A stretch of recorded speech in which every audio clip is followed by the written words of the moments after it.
Naka-full alert status na ang PNP Dagupan ngayong 5 araw na lang bago ang halalan. Bahagi ito ng pinagigting na seguridad ng kapulisan upang matiyak ang maayos, mapayapa at ligtas na eleksyon sa darating na araw ng botohan. Isa sa mga pangunahing hakbang ng PNP ay ang pagtatalaga ng 2 police personnel sa bawat presinto sa lahat ng voting centers sa lungsod. Layunin nitong masigurong may sapat na presensya ng kapulisan sa mga lugar ng botohan upang agad na makaresponde sakaling magkaroon ng anumang aberya. Ayon kay Police Major Apollo Kalimlim, ang siyang Deputy Chief of Police ng Dagupan PNP, umaasa silang hindi na mababawasan ang kanilang tauhan lalo't kabilang sa yellow category ang lungsod. Ibig sabihin, may potensyal na magkaroon ng election-related incidents kaya't higit na kinakailangan ang masusing pagbabantay. Sa ngayon, batay sa kanilang assessment, wala pang nakikitang pangangailangan para sa augmentation o pandagdag ng puwersa mula sa ibang lugar. Gayunpaman, tiniyak ni Kalimlim na naka-standby ang kanilang quick reaction team kung saan handang rumisponde sa anumang insidenteng maaaring mangyari sa mga susunod na araw. Patuloy rin ang pinaigting na checkpoints sa iba't ibang bahagi ng lungsod at sa ngayon ay nananatili namang mapayapa ang sitwasyon.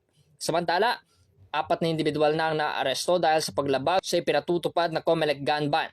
Kabilang sa mga nakumpiska ay mga tunay na baril at gun replicas na mahigpit na ipinagbabawal sa panahon ng election period.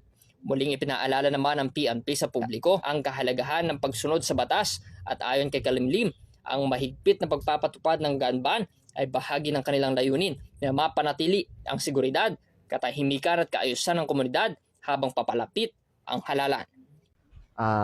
Medyo busy tayo dahil dito sa nalalapit na halalan natin. Actually, we are on full alert status na as of now.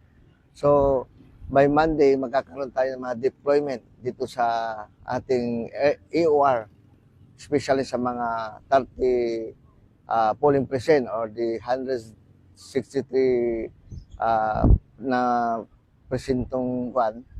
Dideploy natin ng 2 personnel each, more on to include sa opisina na maiwan, more or less 70 personnel po tayo.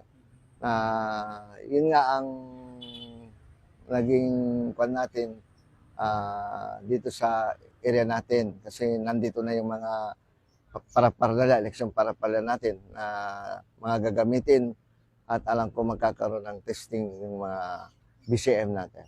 Yes. Every polling precinct is 2 personnel po ang manggagaling po sa atin.